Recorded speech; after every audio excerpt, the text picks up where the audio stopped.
And good morning, everyone. Sifu Sylvain Chamberlain here with you. Namu Myoho Renge Kyo. Namu Myoho Renge Kyo. Namu Myoho Renge Kyo. All right, two things that I've been studying and working out, researching and working out dialogue about for a long time now, and I'm going to separate them into two videos. So I'm going to do this one. I'm going to talk to you about a question that I see coming up a lot on Quora.com, on personal encounters, emails, website, YouTube, blah blah blah. A lot of people asking about how to become a monk. How do I start? Where do I go? What is a monk? What different kinds of monks are there? Blah blah blah blah blah. A lot of things about monks. Okay, I want to clear the air on this because there's tons and tons and tons and tons of misinformation out there. Some of it isn't intentional misinformation. It's just information that's in a very narrow sector and tends to a lot of answers to questions, whether they be about Buddhism or bicycle repair. Um, you're limited to so many characters that you're going to type to ask your question. Your question is specific to the way you see the world and how you think. The person who gets it sees it in the way they see the world and the way they think. And what you tend to get is either an answer that's really an opportunity for somebody to just blow you out of the water with what they think they know, or is incredibly tight and specific, trying to take your question literally because they don't know who you are and they don't know how to answer it. So that results in a lot of misperceptions like, oh, that's the answer. Well, that's that person's answer. Okay. What I want to do today is I want to give you an answer that's definitive, that applies across the board. That is, and this is what I try to do all the time. Whether I succeed or not, I'm not ready to say. But what my attempt is with everything I do with Quantum Life Buddhism is to get to the core of the Buddha's, Shakyamuni's teachings and the scholarship on those teachings to this day. Because Buddha was very specific about how he taught in the early part of his teaching career versus the middle parts and finally the ultimate, okay, now that I've prepared you all, this is it, teachings, okay? There's argument about how much of it is truly his words or how much is scholarship. It doesn't matter, because Buddha already stated in his words, verifiable fact, um, that as the time changes, as men, as sentient beings, you and I, evolve over time, our capacity to understand the complexities of how the universe and all phenomena, the life process works, is immense. There are immense leaps over time. And he recognized very quickly that the people in his era were were very deficient in their exposure and their capability to understand what he was trying to say to them. So as a result, the first few periods of his teachings were kind of like teaching math. You know, if you go to a 4-year-old child and go, look at this physics, isn't this cool? And you're going to get crayon all over it, right? They're not going to get it. So like a child that evolves into a teenager, and then a young adult, and then an adult, and then you get the point. Without even using math, we develop over time and we assimilate information for ourselves in our own way. We get our own impressions of what's going on. And although we talk and chatter at bars and at home and so forth, we only get a certain percentage of what each other is saying, but it satisfies us that we're occupying the same space and we think we know. So I don't want to do that with monk specifically as a question. What I do want to do is to, first of all, let you in on something, is that when you study the sutra and the scholarship on the sutras to modern times, what you will discover is that the names that you hear, like Bodhisattva or even Buddha, but Bodhisattva, Pratyeka Buddha, Shravaka, disciple, um, lay woman, layman, lay organ. These are all labels for different levels of a monk. After all, not everyone is Usain Bolt, the sprinter from Jamaica. He was a little boy. And when he ran, he probably ran faster than a lot of other kids, but not as fast as some. But when he focused his energies on becoming a sprinter, he became better and better over time, to the point where now he's impossible to beat, right? At a certain distance. You get the picture. So, being a monk is no different. You have to start. You have to start somewhere. All right? And I preface this because I'm going to read you about a page out of one of the sutras, the Perfection of Wisdom Sutra, also called the Diamond Sutra or the Heart Sutra. Those two are combined. They're just separate parts of the Perfection of Wisdom Sutra in its entirety. There's two different perfections of wisdom. There's one that's written in more of a prose kind of compact state. It's called the Perfection of Wisdom in 80,000 lines, I believe. And I've got it right here. What does it say? 80,000 comes up a lot in Buddhism, but 8,000. The Perfection of Wisdom in 8,000 lines, and its verse summary is what I've got right here. There's a larger book called the larger summary or discourse on the Perfection of Wisdom. Basically, it addresses this thing, what is a monk, from the perspective of the different levels of what a bodhisattva is. Now, if you study enough modern Buddhism, the latter period of Buddha's teachings, Shakyamuni's teachings, you will find in the scholarship from Tendai in the 6th century China, all the way out to Nichiren and current non what can I say? You have two different kinds of scholarship. You have scholarship within the Buddhist organizational practice, the temple and or they're monks, okay? And then you have, that's the way to say it. You have the scholarship that is based in the monks' debates and arguments and resolutions. And then you have scholarship from great academic minds who spend their whole lives going all the way back as far as they can to the Pali and the Sanskrit. There's another name too for the stylized Prakrit. Anyway, who study this from outside. They're not monks. In fact, that's why a lot of the language they translate into can be confusing, because they tend to be great Christian scholars, and so they kind of have an agenda that sneaks in, even if they don't want it to, because they use words they're familiar with that don't really represent the concepts in Sanskrit, Pali, Chinese, so on.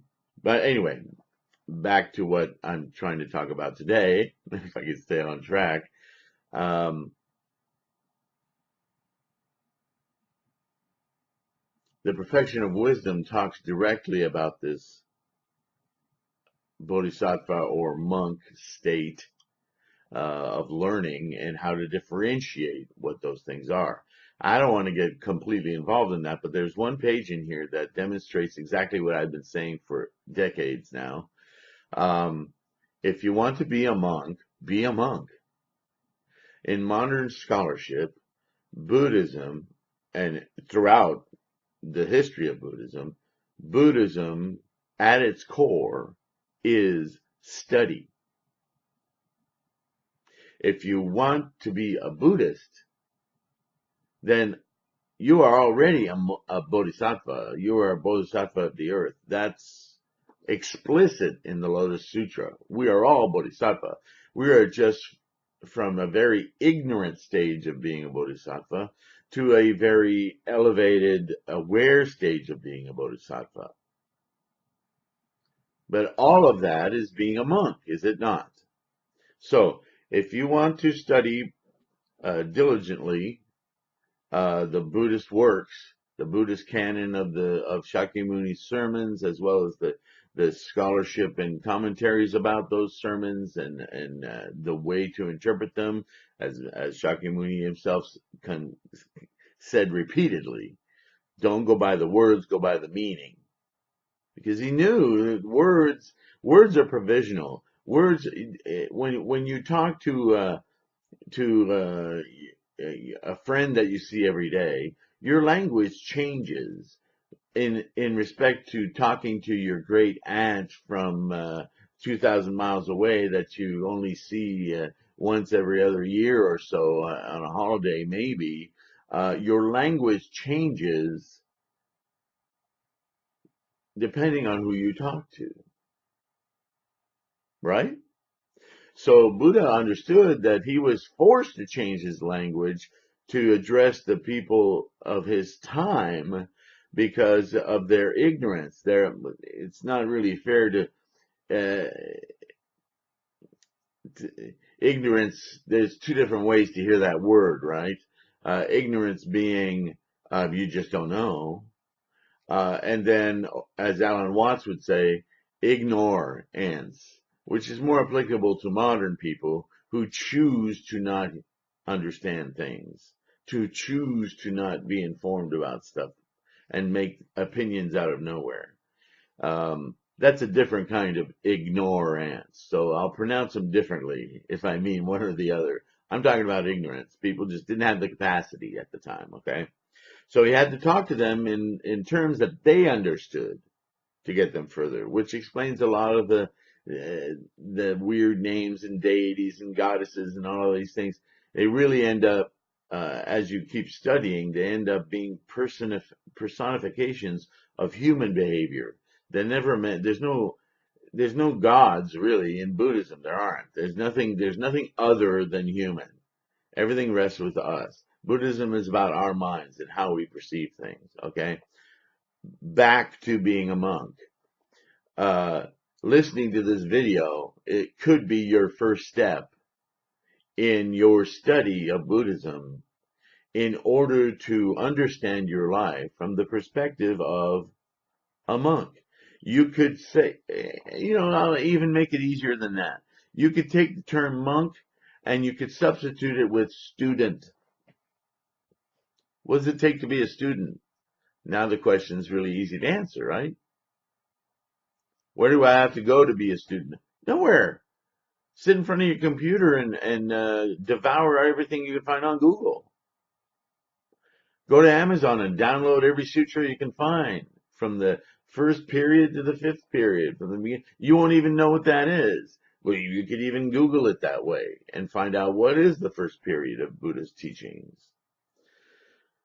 This is all part of your being a student. And you're either a disciple student who's just practicing and hoping that something's going to come to you that gives you a foundation to continue, which will happen quickly, I can promise you, if you practice correctly. all the way up to, I get it, I get it, I get it. Oh my word, this is, I can't use words to describe this. This is amazing. I understand people so much, but I understand me. I, wow, this is glorious. And you start to feel this immutable joy, this welling up in your body of everything being so precious. Um, which normally in life you only, if you experience it, you'll experience in very tiny moments, but those moments are akin to Buddha wisdom, Buddha state, our natural state, our inherent state. I shouldn't say natural state because our natural state, quote unquote, is in samsara. Samsara is this set of conditions that we live in that makes trees and humans and cuss words and everything else. Okay? You're still a student. Whether you like it or not, whether you're a Buddhist student or not, you are a student. We are all students of life by default. We have no choice. We can be arrogant about it. We can deny everything. We can accept everything. They're just different levels of being a student, right? All right. Now, the part of the question I want to address now, and I hope that makes being a monk a lot clearer to you.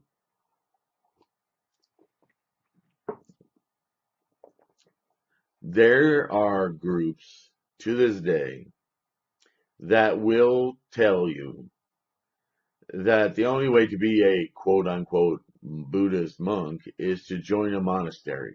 Go seclude yourself, go get away from all society.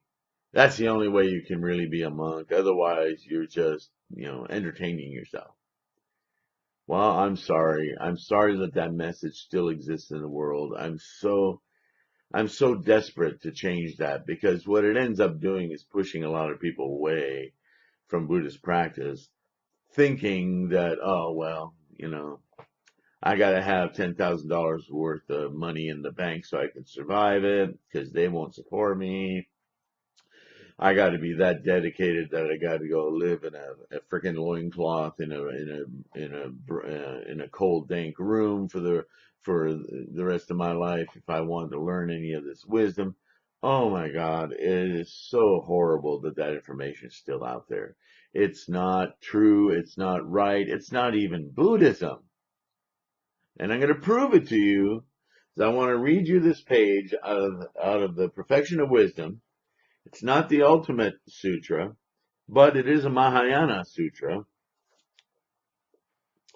And he's answering a question about faults, human faults, personal faults, in connection with detachment. Now, you'll hear this, if you haven't started studying Buddhism yet, you're going to hear this the moment you start reading more than a page, this idea of suffering is from our cravings and our attachments to things, to phenomena. So obviously now he's talking about bodhisattva, so he's talking about a higher level student, somebody with a master's degree who's working on his PhD. Okay, he's not talking about elementary school students or high school students. See, student monks, right? So he's talking about a high level of education, bodhisattva monk. And Mara is a term that the Buddha uses to describe our our samsaric condition comes with a lot of how shall I say, we manipulate our own minds with our fears about stuff. Some of that stuff goes back to our lizard brain, right? You ever heard that term? It's not even, when you hear a dog bark and growl at you in the dark and you don't expect it, your lizard brain goes, run like hell, right? You don't have to think about it. It just happens. Okay. So those influences, a lot of them are based on some of them are based on, yeah, you should run. But that's just a bad example, I guess. We have much more subtle things that make us react in ways that are not good for ourselves. They're not logical, ways of thinking. But somehow our epistemology, the way we form knowledge and what we were fed in our particular society or group or community, has affected the way we react to things. And as a global capture of that aspect of human samsaric suffering, Buddha labels it Mara. He gives it a name. And Mara is that negative influence that goes in and wants to detract. You want to be a cartoonist? You can't really be a cartoonist. All these little voices in your head that say, why don't you just give up? Well, this is for somebody else, Or feeling pretty good about yourself. Oh, you're really good at this. Yeah, you can get a job doing this. Hey, let's go to this museum exhibit and see other people. Maybe you can pick stuff up from them. And you go there and you see people that like blow your mind. And then Mara's like, see, you can't really do it. You can't never do that. That's Mara, not productive. So, Mara, the evil one, evil, that's a westernization, okay, may come to the Bodhisattva and exhort and inform him in connection with the quality of detachment that the Tathagata has praised detachment, the Tathagata being the suchness of one, or Buddha, okay? And that means that one should dwell in the remote forest, in a jungle, in mountain clefts, burial grounds, or on heaps of straw, etc. This is the monastery thing.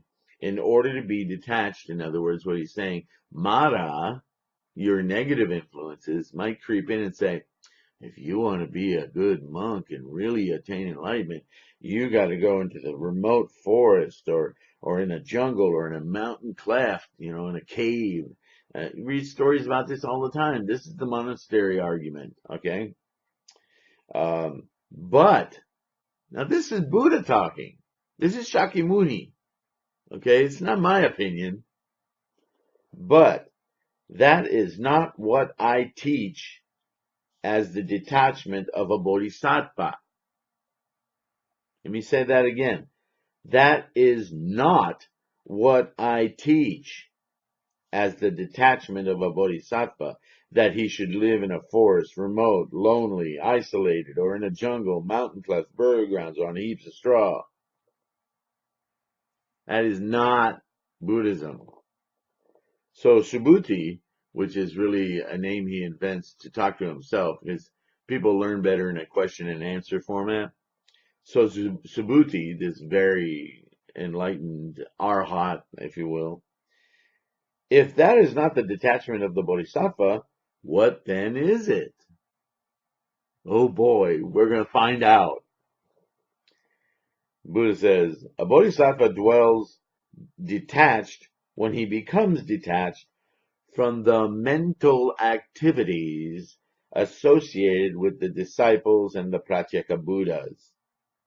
For if he is taken hold of by perfection of wisdom and skill in means, and if he dwells in the dwelling of friendliness and of great compassion towards all beings, then he dwells detached even when he dwells in the neighborhood of a village. What, how do they do it now? Drop the mic. Okay. I mean, I can't say it better than that. Okay. If you hear somebody telling you that in order to be a monk, you have to go live in the hills or in a monastery or be isolated, or I love that one. Where is it? Remote, lonely, and isolated. And yeah, that's a monastery. Um, that's not his teaching. Period. So all you Theravada Buddhists out there, all you Hinayana Buddhists out there, all you other Buddhists who think, or Tibetan Buddhists who think you have to live in a monastery in order to be a monk and be a good Buddhist, bullshit. I'm sorry if that offends anyone, okay? But the Buddha is basically calling it out in his own sermon. Baloney.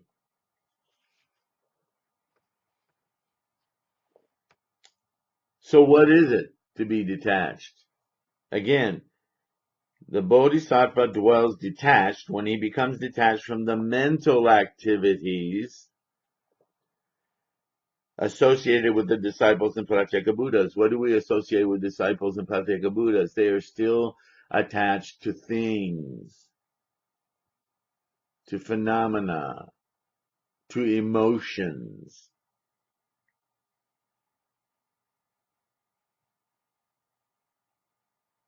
You see that I'm still attached to emotions, and I've been doing this 30 years.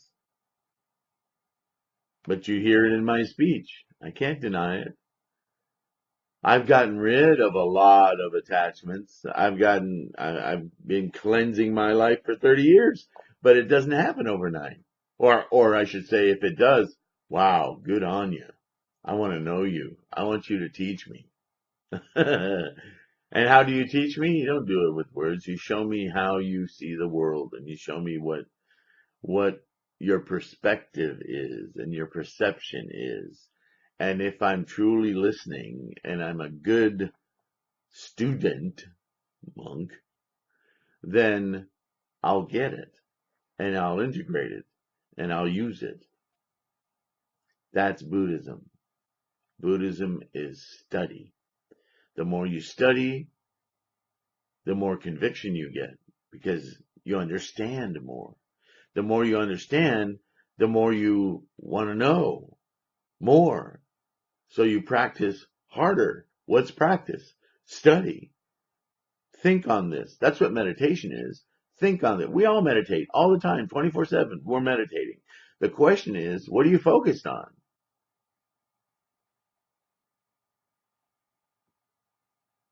Now, if you know anything about how your mind works, if you spend 2 minutes sitting in silence with your eyes closed and trying to listen to your mind and be aware of when thoughts pop up, if you can do that, just realize a thought popping up. The moment you realize that, you'll moment that 10,000 others are popping up at the same time. Your mind is insanely active. So all these people that tell you, well, meditation is about stopping that activity, well, that's what Shakyamuni said to his early disciples because they didn't understand. And then after 6 months or 6 years, a disciple would come back, a student, and say, man, I can't get rid of my desires. I mean, as soon as I think I'm rid of my desires, I have a new desire to stop desiring. And Shocking me be like, yeah, get it? Took you 6 years to figure that out, but it's not about stopping your mind. It's about retraining your mind to focus differently, to see the world and experience the world in a released way. And in order to be able to understand that, you need to be able to understand that your mind is like trees full of monkeys. They're just all screaming and moving and jumping and doing, they're unstoppable. But you can arrest them in your mind. You can, I don't know, throw them a bunch of bananas and put them in a corner. You can, in fact, at some point, let them be and not be affected by them. You see how there's these different levels? But you can't get to those levels until you start. So you want to be a monk? Be a monk. Start studying. Dedicate your time to study. Hopefully it fascinates you because that will make you study more. And the more you study, the more questions you'll come up with. And somebody, well, why do you do that? Why do you practice that? Or why are you a Buddhist? At first you'll get a little cold chill and go, gosh, I am a Buddhist, aren't I? I'm a Buddhist monk because I study and now I'm answering people's questions about this. And somebody will ask you a question and you'll go, well, I think, well, there's this, but I'm not quite sure. That will throw you into study like nothing else. Just so you can answer that person's question. Whether you want to answer it for that person or not is irrelevant. That person asked that question for your benefit so that you could go, oh, I don't know as much as I thought. Let me go research that so I can know. And this is how everybody in your environment is your teacher. You start seeing that, and you have a different level of appreciation for the people in your life, even if they piss you off. Because a lot of times when somebody pisses you off, it's because they're asking you a question you don't want to admit that you don't have the answer to, or that you have been researching and not able to resolve for yourself, and they're pointing it out. You don't know this. Most of life comes down to that. The more you study, the more you'll see that. So, you want to be a monk?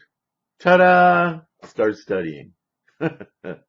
You think you have to go to a monastery? Wrong. Wrong. You don't have to go to a monastery. A monastery today, a monastery is like getting into the military. It's escaping your life. I shouldn't say that for everyone, because some people legitimately feel like the military does something of value, but as a Buddhist, I can't see it. Anything that here's a simple Sylvain's rule for if you're thinking like a Buddhist or if you're not. If your thoughts, words, actions, dreams, deeds are life affirming, then you're behaving like a Buddhist.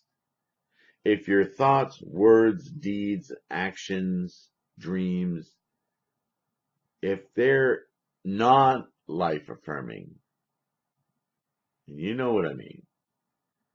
You know when you're doing something that isn't supportive and nurturing to the process of life. You know. That's not Buddhism. That's counter to Buddhism. That's just disrespect of the very thing that allows you to think it, life and its process. Ask any question, from toilet paper to eating meat to yelling obscenities to, I don't know, just any question. And truthfully consider, is that life affirming or is that life non-affirming? Now that's a Buddhist exercise, I think. You will answer a lot of questions for yourself. But if that's true, then this. But if that's true, then this. Yeah, keep going. Oh, I love you guys. I love the support I get from you. This opportunity to hear my words myself help me figure out where I need to work on myself. So thank you for that opportunity. And please, I'm going to do like everybody else now. Like and subscribe, like and subscribe, like and subscribe. Or dislike and subscribe. Be your own person. But let me know you're there. If you have anything to say or any question, there are no non-Buddhist questions. I'm going to start a meme. There are no non-Buddhist questions. All right? Namu Myoho Renge Kyo, Namu Myoho Renge Kyo, Namu Myoho Renge Kyo. Take care. Have a great life. Bye.